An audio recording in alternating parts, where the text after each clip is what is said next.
Hey guys, so it is Thursday, November 19th. No, it's not Thursday, it's Tuesday.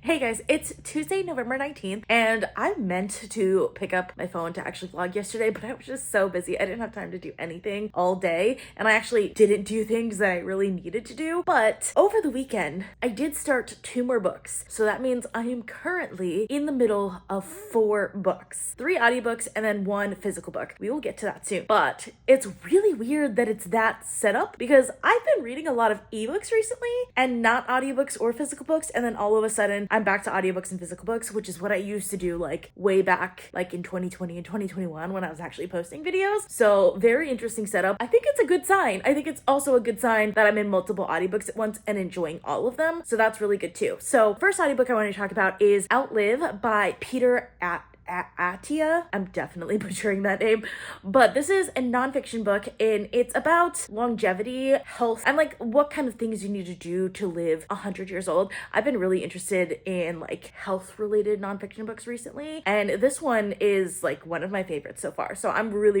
enjoying this. I like that it's not only including nutrition, but also including like exercise and things like that I think are super important. The other 2 audiobooks I'm reading, the one that I haven't picked up for a little while is The Ministry of Time. I don't remember the author's name, but this one, I remember really enjoying it when I picked it up. But since then, my mood has changed significantly of the type of book I want to read, because this book is like historical fantasy. I thought the vibes were really good, like late summer, early autumn vibes, but I'm in more of like a wintry, like cozy vibe now. By cozy, I mean what's cozy to me, which is romantasy and like high fantasy, while this is a little bit more like paranormal fantasy, but it's like a historical time setting, but it's also a time travel novel, and I love time travel. It's set in like this different timeline in which the British like government has found a way to time travel, so they're like bringing people from the past and like bringing them to the future, and I think the concept is super interesting, but it just wasn't like, I don't know, groundbreaking enough for me, but I still enjoy it and I like the atmosphere of it, so I do still plan to go back to it. But there were just other audiobooks that I was a little bit more interested in that I decided to pick up instead. Third audiobook that I picked up literally on Sunday is Vilest Things by Gong. The reason why I did this one is because I enjoyed One Dark Window so much that I feel like I'm just in that headspace for kind of like this like YA romantasy kind of feel, and this was like just the next book I had. I also have like a love-hate relationship with the first book in the series because the first book is Immortal Longings, which I really love a lot of things about Immortal Longings. I love the politics. I love the like the magic system. The magic system is so unique because people can just like jump into other people, leave their own body behind, and like take over that other person, and they can jump from person to person, which I find incredibly unique and so interesting. But at the same time, the plot of the first one, the plot structure was just like a regular battle royale, and I feel like it was just like not doing justice to the unique magic system. So I'm excited to see where a second book would go for this, because I feel like outside of that battle royale plot structure, it could be really great. So I'm excited to see where this is going. The last book that I'm currently reading, and this is the one that has me the most excited, and it surprised me because I didn't expect this one to have me the most excited, is The Serpent and the Wolf by Rebecca Robinson. This is the book that the publisher sent me. It does come out today though. Obviously, you're not going to see this video today. When you see this video, this book should already be out by now. The very first chapter, it hooked me immediately. The first chapter is so good. It starts off in a place where like I didn't really expect it to start, because it kind of feels like it starts in the middle of the story, but at the same time, like the very first scene was just so good. I liked it so much, and it kind of just like hooked me in. It made me love both of the characters so much, and I like the world building. The world building is interesting, and there is like depth to the world building that I don't feel like always get in romantasies. So I'm really excited to see where this is going. So far, I really don't have anything bad to say about this, but I'm only like 6 chapters in, so we'll see where it goes, but I'm really excited. I will say I do think that this book, like someone took like my ideal, not an ideal romance story, but like an ideal guilty pleasure type story, and then just stuck it into a high fantasy, and that's why I think I like it so much, because it's like an arranged marriage, like enemies to lovers romance, which is just like the types of tropes that I typically enjoy. That's why I think this is kind of almost made for me. So the publishers did a good job in sending me this, but I'm really enjoying this and I'm really really excited to see where it's going. Okay, so it's Thursday, November 21st, and I just finished Outlive by Peter Attia. I actually really like this. This is probably my favorite of the nonfiction, like health-related books that I've read recently. I really enjoyed that it like covered all aspects of health, like fitness-wise, nutrition-wise, but also like mental health and emotional health specifically. So it's like not just looking at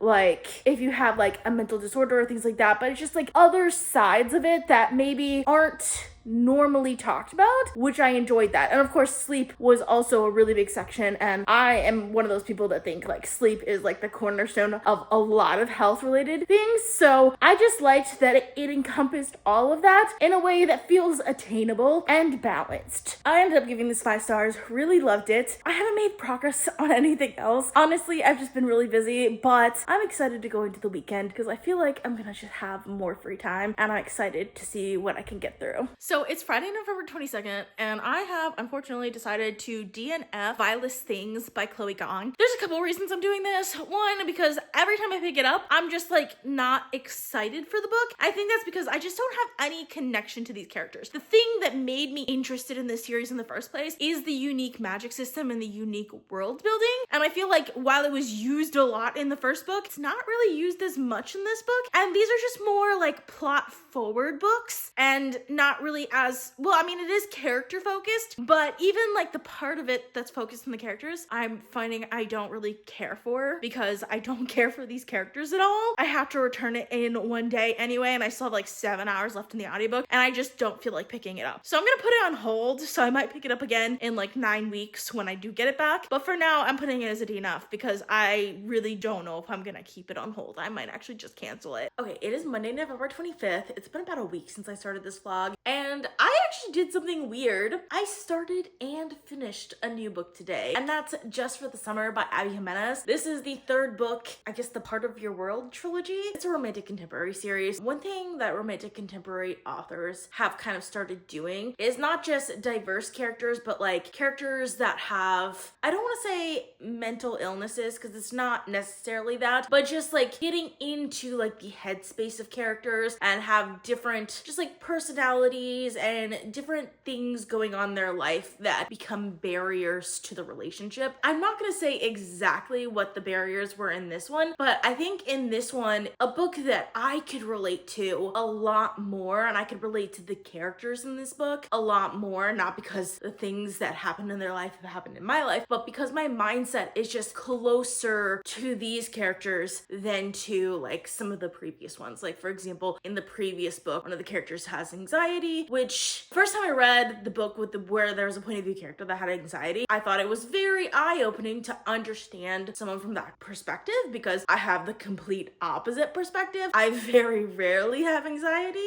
Getting into a book like this where it's a character who under really heavy amounts of stress at times and almost is like pretty chill with like things that would make anyone super stressed, being able to see that, and of course there's more to it than that. For me, I related to that quite a bit, so I liked that aspect of it. Obviously the romance aspect is good. I liked how they met and all of that. The guy in the relationship posts to Reddit that every time he breaks up with someone, the next person they date ends up being like their forever partner. So his name is Justin, and the girl Emma basically has the same thing happen to her, so she like messages him. It's like, oh, the same thing happens to me too. And then they like get talking and then decide to come up with this system where they would date each other for a short period of time so that the next person they meet will be their forever person basically. And it's cute. I like the concept of it. It is definitely like a fake relationship almost dynamic, but that it's not really, because you could tell that they actually do have feelings for each other and they're not doing it like just for show. They're actually doing it for each other. So I feel like it worked really well in this book in a way that most fake relationship type dating I feel like doesn't really work. I like that aspect of it too. Like honestly, I liked everything about this book. I also liked the callbacks. One of my complaints about the last book was that it didn't have enough callbacks to the first book. Well, this one one definitely did. I really liked how all of those things intermingled, and I think it was just a really well done finale. So I loved it so much, and I ended up giving it 5 stars. I figured while I'm here, I should give an update on the other books that I'm reading. The other audiobook that I still have in progress is The Ministry of Time, and I honestly think I'm gonna end up DNFing that book. I have 2 days left on like the library loan, and then I looked, and it's like I put it on hold again just in case I don't finish it in the next 2 days, which I have a feeling I'm not going to. I'm like 60th in place for that hold, so it would be a while. I'd have to wait to pick it up again, but at the same time, it's not really the type of mood I'm in currently. I'm really in like a fantasy mood, and that book feels more like historical fiction. I know it's not historical fiction, like it's actually sci-fi, but it doesn't have a sci-fi vibe to it, if that makes sense. It has more of a historical fiction vibe to it, and I think it's because it's like time travel, so it has people from like historical times, but at the same time, that's just not the mood I'm in. It was the mood I was in when I started the book, and I was enjoying it a lot. So maybe not DNF it, but I think I'm probably going to be putting that one on pause, at least until I get it back from the hold, which will be many weeks. The other book I'm currently reading, let's say I'm enjoying this one a lot more. I honestly think this could be a new favorite of the year. I mean, I have a few books that I really like this year, but I think this could easily be in the top 10. I haven't read that many books this year though. This is definitely not the type of book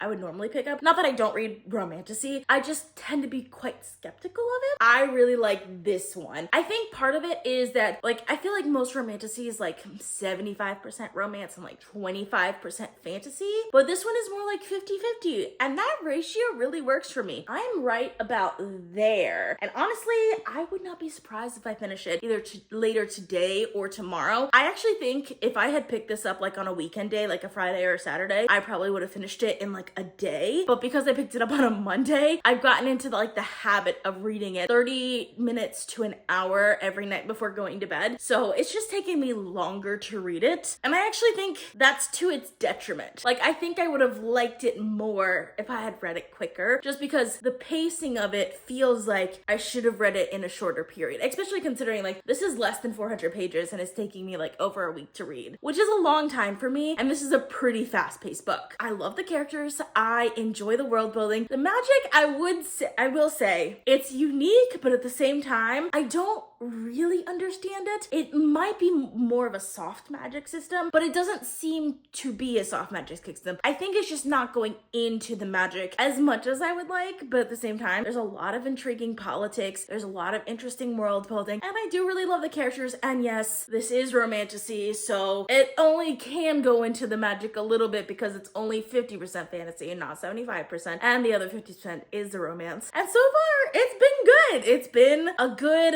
like romantic tension, and it's an enemies to lovers arranged marriage, which is just like the guilty pleasure types of tropes for me. So it's the type of romantasy that I would read. So I'm liking this a lot so far, and I'm really excited to see where it ends. It is Sunday, December 1st, and I finally finished The Serpent and the Wolf by Rebecca Robinson. I don't know why I put off finishing this book for so long. It wasn't because I was just trying to drag it out. I just kept expecting it to be bad, so then I was like, I don't want to be disappointed by it because I'm enjoying it so much, and then it just wasn't. So then I was like, let me stop here. The last like 3 chapters I read like a day apart each time, but it didn't stop delivering. I loved every second, especially of the ending. Like, I want to say the last 6 or 7 chapters, I loved every second of it. I love this book so much, and I wasn't expecting to like it this much. Like, this is one of those books where like it was a complete surprise picking it up. I expected to like it, I expected to enjoy it, I even expected to read it pretty fast,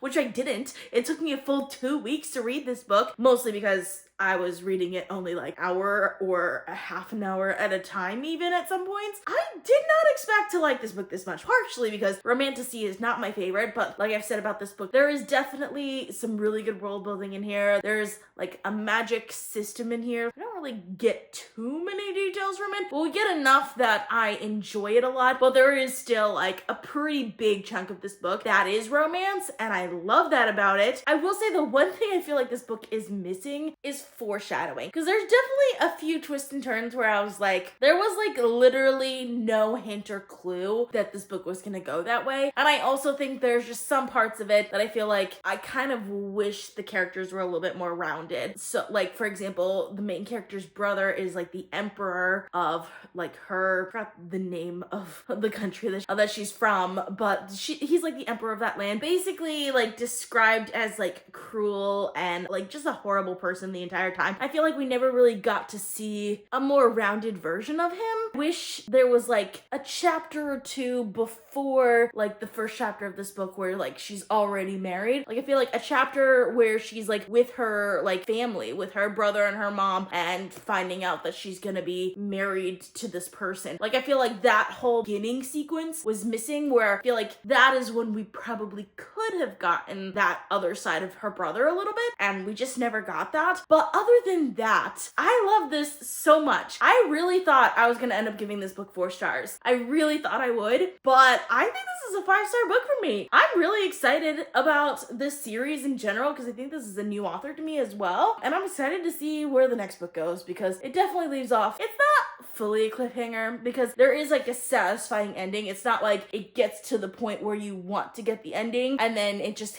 stops. Like there is a satisfying ending, but at the same time, it is a bit of a cliffhanger. But this is the type of cliffhanger that I don't mind as much because we still got a really satisfying ending. Yes, love this so much, and I'm so happy to have read it. Which, by the way, I did get an advance copy of this from the publisher, but it's for a completely honest review. Like I swear I was not expecting to like this as much as I did when I accepted the copy, but I'm so happy that I did. So that is all I have for you today. Thank you guys so much for watching. If you like this video, please give it a thumbs up to support my channel. I do plan on having more regular videos in the month of December. I already have my entire month of December planned out, so please subscribe to get all of them. Thank you guys so much for watching, and I'll see you guys next time.